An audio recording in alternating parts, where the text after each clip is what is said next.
Hello, beautiful soul family. Rebecca here, your vibe mentor, bringing you another video on how to raise your vibration so you can live your best life. Let's talk today about the fear of happiness. This one is real. This one often plagues many people who have experienced complex trauma, adverse childhood events, or just the general challenge of feeling not enough that our culture and society can cause us to feel. So, why do we feel uncomfortable when we are happy? There are many reasons that can cause this. But I would say the most eye-opening for me was that if you experienced any type of trauma in your life, whether it's complex trauma, traditional trauma, or just an extended period of time where you did not feel safe, which many of us did not during those COVID years. So we're all sort of in the same boat. What can happen when the brain does not feel safe for an extended period of time is the trauma brain, the limbic brain, who has decided that the world is not safe or that we have to remain hypervigilant. It can decide that any sensation is bad. Any strong emotion, good or bad, can seem to be a threat to the amygdala, which is in charge of processing fear, as well as the limbic brain, which is in charge of keeping you safe. So there are different reasons. So let's kind of go through the different reasons as why you may feel uncomfortable in being happy and how we can work towards being more comfortable in our happiness. And of course, if we believe that being unhappy is unsafe or it's going to be followed with difficult trying events, then we are not going to want to manifest, or we may say in our prefrontal cortex we want to manifest happy joyful experiences, but in other parts of our brain there's fear around it. And so you kind of get this battle of the brains where you self-sabotage and you can't quite seem to break through that glass ceiling of self-limitation. So many times the discomfort feels familiar and the happiness feels unfamiliar. And of course, the brain prefers familiarity because that feels safe. Sometimes receiving and feeling good can be scary because we know that it'll hurt if it's taken away. We may have had bad experiences where the other shoe dropped after maybe we were given a beautiful gift or we had a beautiful experience. And so we may even choose to refrain from those types of experiences out of fear that while the good is really good, the letdown that comes after that is scary. And many times we may even fear that that will be used against us. And so we, again, will refrain from those experiences. So it has to be a question that we start to address consciously instead of subconsciously. So remembering that the limbic brain is more of a subconscious area of the brain. It's in charge of the subconscious program, if you will.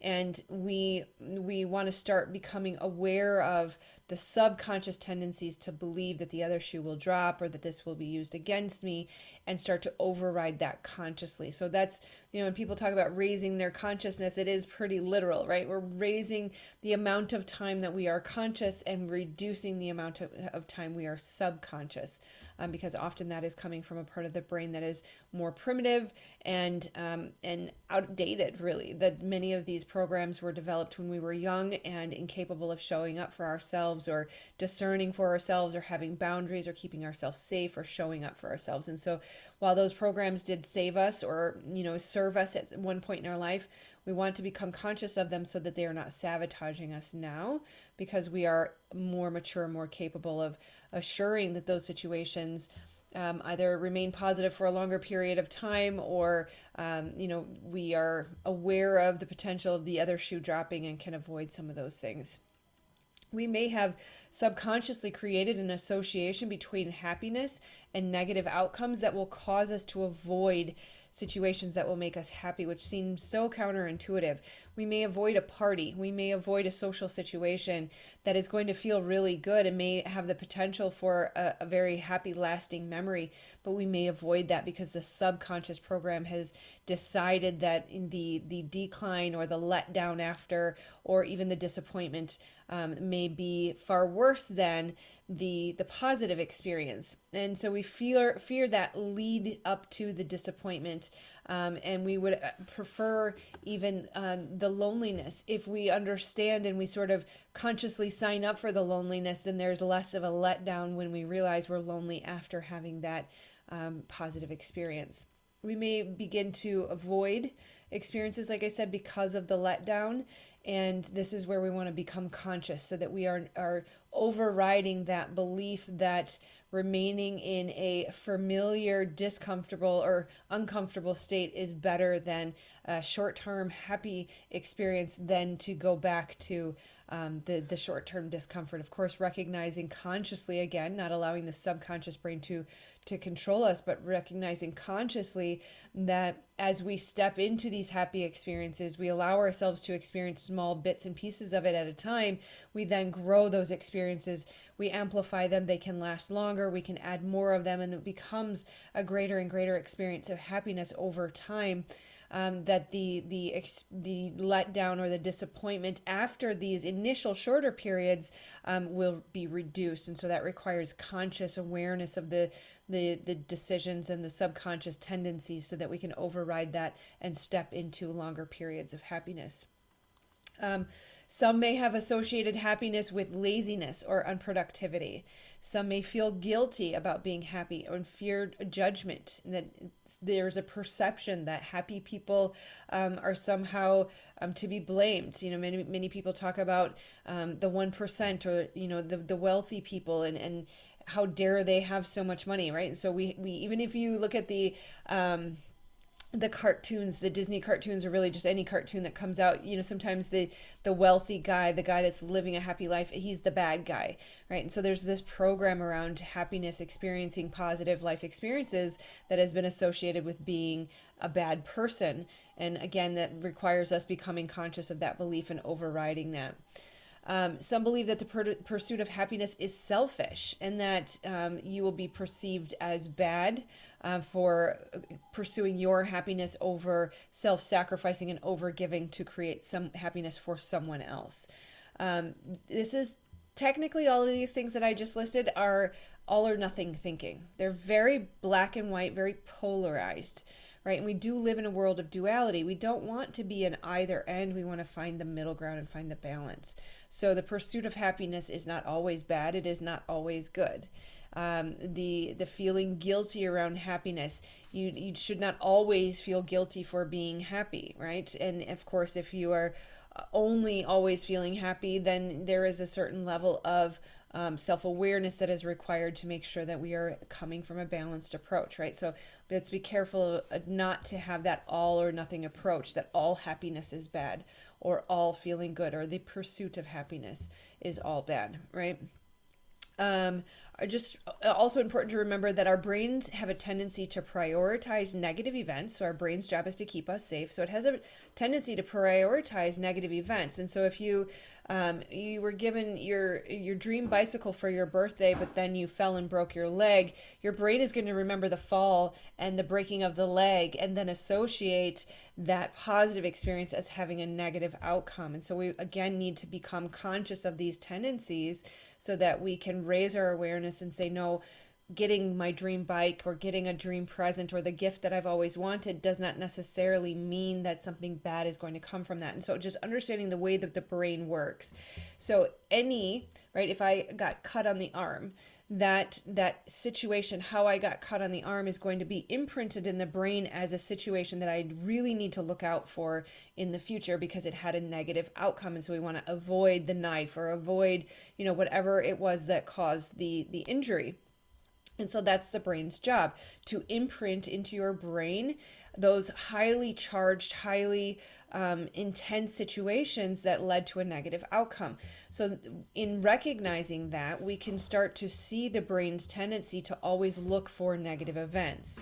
Now, at the same time, we can recognize that the brain associated something negative here, and it was not necessarily a direct correlation, so that requires conscious override of the connection there. But also, too, recognizing the brain is not going to emphasize the positive as well as it does the negative. And so we want to start to consciously generate more emphasis on the positive situation. So I don't know if you've ever, been driving and look in the back seat and look at your children and just think how amazing and how awesome they are and what a blessing it is that I get to be their mother. Or to, if you love your job, to be at your job and to be engaged in a conversation and solving a problem and creating a thing, and you think, wow, how amazing, how much I love my job, what a beautiful gift it is to be here and to be of service, to be able to create and produce and to help make the world a better place. So what we do is we create, I think Abraham Hicks likes to call them rampages of awe, but we create momentum around the positive feeling in that moment to impress on the brain that this is a significant thing to remember, that the positive is equally, if not more so, important than the negative. And that is, again, going to require conscious effort because the brain is not designed to work that way, or at least at this current moment, it is not working that way. Whether or not it can in the future remains to be seen. I'd like to believe it can. So, how to heal, right? So, how do we start to embrace happiness? How do we start to want to and override? I don't even want to say override because there's implied resistance in that. We want to start to train the brain to embrace happiness, to prioritize happiness, to look for happiness. So when it comes from a manifestation standpoint, if we assume that happiness is always followed by the other shoe dropping or always followed by a negative event, then we are going to avoid happiness. We're also cultivating the belief that negativity will always follow. And so we almost recreate more of the negative and less of the positive. So from a belief standpoint, we have to, again, consciously choose to say, no, I believe that happiness can exist for longer and longer periods of time.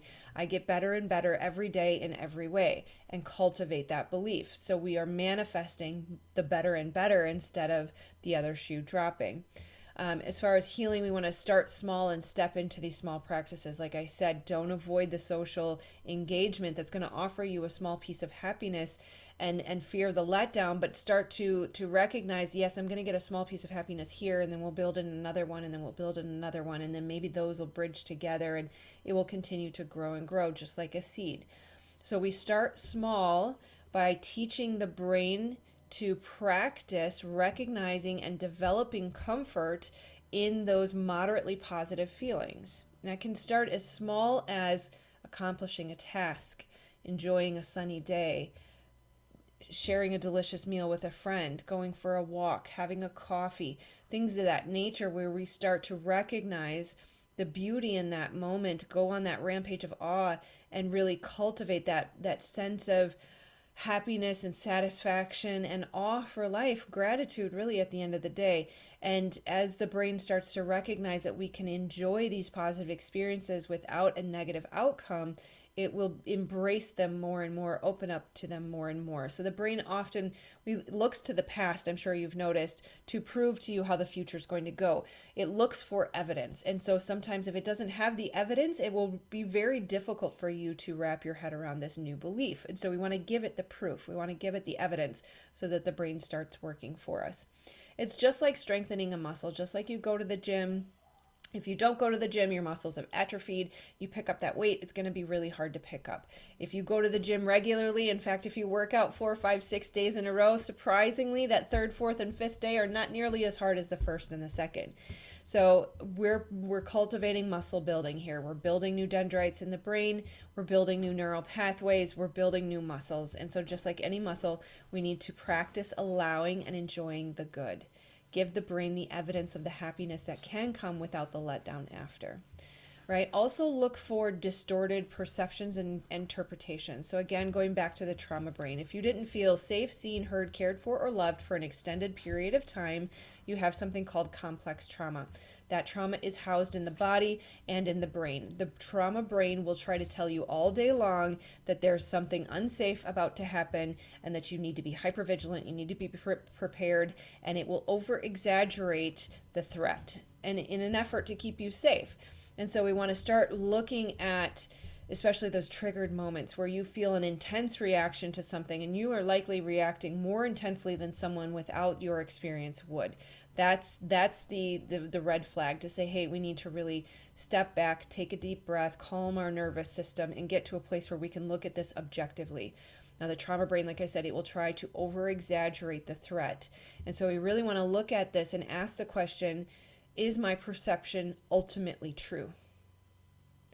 And I'm going to repeat that question because it's really, really critical, and it requires a lot of introspection and honesty with yourself. Is my perception of this experience ultimately true? And so that removes all the emotion. A perfect example, I think many of us can relate to, is if you hear two people in the corner whispering. Is your assumption they must be talking about me?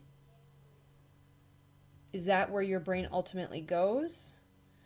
Or do you really, the ultimate truth would be there's a million things they could be talking about, and the likelihood that they're talking about me is very, very small.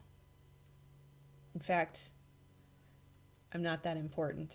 They probably have better things to think about. That's that trauma brain that wants to tell you you're under threat.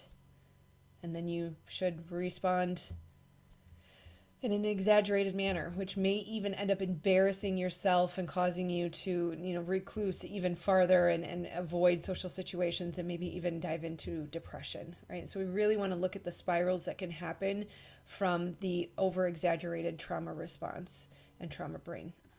Okay, some questions to ask yourself that will help you determine if you fear happiness. So, 1, I prefer not to be too joyful because that usually is followed by sadness. I believe the more cheerful and happy I am, the more I will experience bad things. Disaster often follows good fortune. Having lots of joy and fun causes bad things to happen. Excessive joy has bad consequences. I am frightened to let myself become too happy. I find it difficult to trust positive feelings. Good feelings never last. I feel I don't deserve to be happy.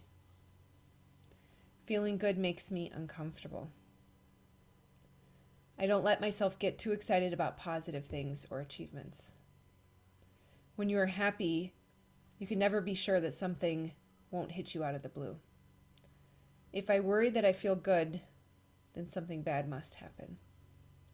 I worry that if I feel good, then something bad must happen. If you feel good, you let your guard down. So if you answered yes to some of those or a majority of those, you likely are fearing happiness. And so that's where we really want to, like I said, become very conscious of our beliefs, become very conscious of the choices and decisions we're making, and start to consciously choose situations that will bring us happiness so that we can start to exercise that muscle. I would like to give credit to positivepsychology.com as well as psychologytoday.com. Check those out. Search, what did I search? The fear, why is it hard to feel happy? And you will find more resources on that. So this is a well-known psychological phenomenon. You are certainly not alone. Even people who have not experienced complex trauma have this challenge. There is a lot of challenge in the world today. So it is very reasonable to anticipate that this would be a challenge for us, but we are moving towards heaven on earth. If you are part of this community, part of this soul family, you are part of the New Earth Construction team. We need you to embrace happiness, raise your vibration so that you can really ultimately step into your life purpose and contribute to bringing about heaven on earth. And that is my purpose. Your purpose is my purpose. So I'm here to serve you in any way I can. If you have any blocks that you need assistance with, I do offer a free 30-minute session below.